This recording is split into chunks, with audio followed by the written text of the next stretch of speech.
पश्चिम बंगाल की राजनीति एक बार फिर तीखे मोड़ पर खड़ी है। मुख्यमंत्री ममता बनर्जी पर यह आरोप तेज होता जा रहा है कि वह अब पूरे बंगाल की नहीं बल्कि केवल टीएमसी की मुख्यमंत्री बनकर रह गई है।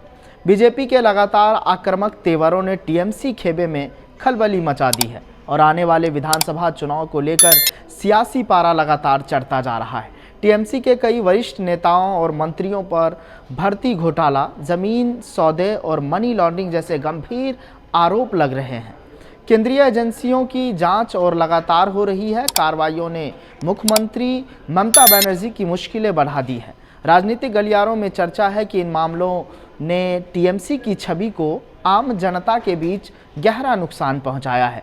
नेता प्रतिपक्ष शुभेंदु अधिकारी ने कई बार बंगाल विधानसभा की भीतर और सार्वजनिक मंचों से ममता सरकार पर तीखा हमला करते हुए कहा है कि पश्चिम बंगाल आज भ्रष्टाचार, हिंसा और तुष्टीकरण की राजनीति का केंद्र बन चुका है। ममता बनर्जी सरकार जनता के सवालों से भाग रही है। बीजेपी इस बार बंगाल को भ्रष्टाचार मुक्त करने के संकल्प के साथ मैदान में है। वहीं दूसरी तरफ प्रदेश बीजेपी अध्यक्ष शमीक भट्टाचार्य ने एक निजी चैनल के इंटरव्यू में सरकार को घेरते हुए कहा कि टीएमसी सरकार ने लोकतंत्र को कुचल दिया है। बीजेपी कार्यकर्ताओं पर हमले हो रहे हैं, लेकिन जनता अब जाग चुकी है। आने वाले चुनाव में बंगाल बदलाव की ओर बढ़ेगा। टीएमसी इन आरोपों को राजनीतिक साजिश बता रही है।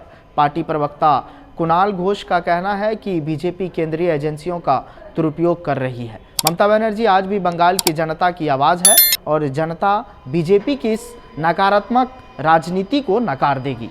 वहीं बीते दिनों मुख्यमंत्री ममता बनर्जी ने एक रैली में कहा है कि बीजेपी बंगाल को बाहर से नियंत्रित करना चाहती है। हम बंगाल की अस्मिता और संघीय ढांचा की रक्षा के लिए लड़ रहे हैं। पश्चिम बंगाल पर लगातार नज़र रखने वाले राजनीतिक विश्लेषकों का मानना है कि यदि बीजेपी इसी तरह आक्रामक तेवर बनाए रखती है तो चुनावी मुकाबला बेहद दिलचस्प और कांटे का होगा। शुभेंदु अधिकारी और शमीक भट्टाचार्य की जोड़ी बीजेपी को ज़मीनी स्तर पर मजबूत करने में जुटी है।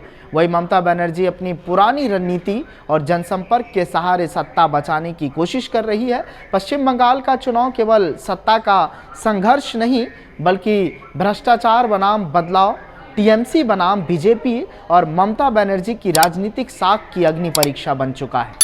आने वाले महीनों में यह साफ हो जाएगा कि बंगाल की जनता ममता बनर्जी पर एक बार फिर भरोसा जताती है या बीजेपी को सत्ता की चाबी सौंपने का मन बना चुकी है। फिलहाल इस कहानी में आज के लिए बस इतना ही। जनतंत्र टीवी पर खबरों का सिलसिला जारी रहेगा।